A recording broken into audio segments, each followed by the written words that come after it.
we just hired a new channel chief. She's our SVP of channel and alliances. We were lucky enough to snag her from GitLab. I got to meet that team this week too. Yeah, Michelle Hodges. So yeah, she's an absolute superstar, and I think she's really going to help us up our game with our partner program. Lee is incredibly excited too. So excellent. Yeah.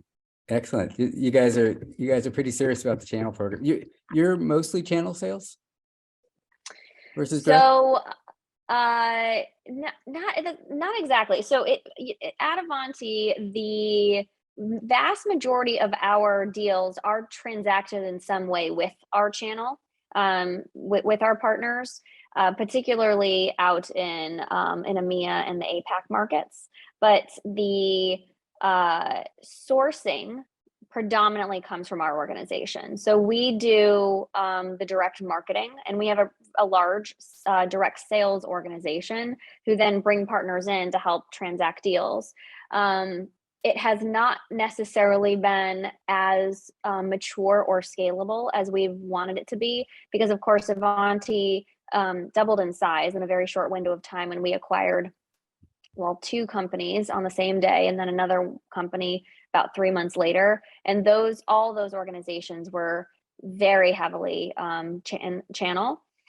So figuring out how to integrate our direct business and our channel business and do it in a scalable way, get partners to understand the breadth of our portfolio, because we have 66 products in our portfolio. And so when you have a channel that was largely inherited from many separate acquisitions, they tend to each know in different individual products. And we're trying to make a shift to the cloud, to SaaS. And the benefits of doing that is the technologies that we have across our SaaS platform are integrated in the way they work together, which provides a lot more scale and convenience for our customers. But we need to make sure that our partners know how to get on board with that too.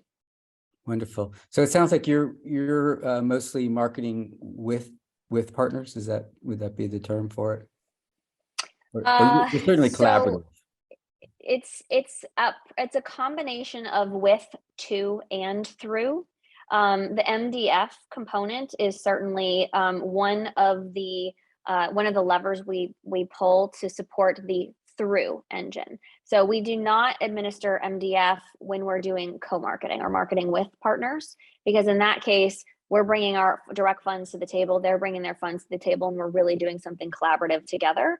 And we are looking to really focus on a set of, strategic partners to do that type of thing with. But our partner ecosystem is very vast. And so there's quite a lot of partners that have really the independent ability to go execute marketing on their own, to generate leads on their own. And our MDF program just helps them do that.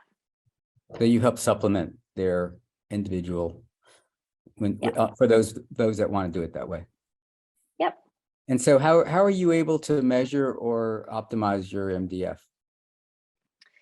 So I will be honest, it's a journey. We are on a journey as it relates to that, largely because we've been going through so many tech integrations through, following on these acquisitions. The way that MDF was being measured, the way everything was being measured was very different by these different organizations. So as we've been bringing our closed loop reporting process, our business process together and standardizing it across our entire partner community globally, we have also looked for a more standardized process for being able to close the loop on our MDF investment. And I'm really excited for 2023 because we have implemented a new partner portal, which is has much more robust capability that will allow us and our partners to be able to track those MDF investments all the way through campaigns into Salesforce and really close the loop all the way through to bookings. Outstanding. Well, I look forward to meeting with you next week on the panel to discuss all this. Is there anything in particular you would be interested in speaking with the other panelists about? One of the things I found interesting is one of the panelists now is actually on the partner side, is a distributor. Oh, so, good. That is very interesting. Yeah. Yeah. Yeah, that's great. I mean, I think that what I'm interested in learning as much as I am about, sharing what Sharing, we're doing, yeah, because I think a lot of us probably have the same challenges. I mean, the business is constantly in flux. As we shift to be more of a SaaS oriented organization, we're actually shifting more to want to leverage our partner community to be really bring value through services more than we ever have before, rather than just reselling licenses.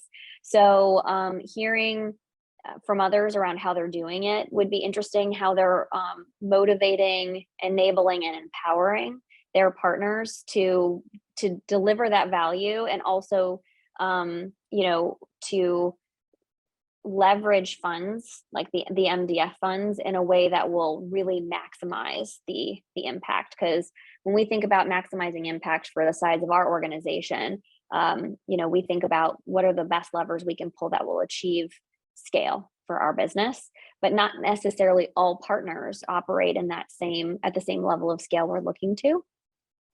So trying to figure out what's the best way to allocate those funds for those partners that will do that. excellent. Well, it'll be a nice discussion, and you'll probably bring some good ideas from the event you just went to. Yeah, I mean, it was a great event. I'm feeling very very inspired, and also very impressed and honored to be among so many very smart women who are doing great things in business. Yeah, the Women in Channel group. Yeah, the women of the channel. I like it. Excellent. And one of the things I'm looking forward to, the other thing is understanding the differences between marketing with and through the channels and the marketing direct, because it's similar. The concepts are similar. Yeah, I mean, the concepts are certainly similar. This is probably an oversimplification, and I'm not sure that partners will entirely appreciate it being categorized this way. But I think this is probably the best way to explain it for people who are not inherently coming from the channel side of marketing. Uh, think about investing in your partners through MDF in the same way that you would invest in an agency. Like, you might have an agency of record who's doing marketing for you, and you're operating on a retainer with them, and then you're giving them money for particular programs. So think about the partnership you enter into with a partner as that retainer, right? You've chosen that agency, and the MDF that you're allocating to them is for them to go execute programs that you believe at the end of the day are going to deliver the results that you want. Now, some of us might choose that we want our partners to submit every single lead to us. So when an agency runs a direct marketing campaign for us, the output we're getting is the leads that come through, right? Well, that same is true if that's how you run your programs with your partners. Some people will not ask for the leads from their partners. They will just ask for the deal reg, right? So you take the lead, you run the campaign, you take the lead, you qualify the lead, you figure out when there's a deal and submit it to us. That would be approximately the equivalent of you paying an agency to do all the telemarketing, lead follow-up, et cetera, and they're submitting qualified ops to you. So it's a very similar concept in terms of, in some ways, outsourcing some of the marketing work, and you're just giving them the money to do it. Beautiful. So you have lots of agencies out there working for you. Exactly. That's exactly right. I love it. Excellent. Well, I look forward to our conversation. It'll be a lot of fun, and it's a pleasure to reconnect with you. Yeah, it's always nice, and it's interesting to see you working your way into the channel side of things. Just curious, where are you looking to take that?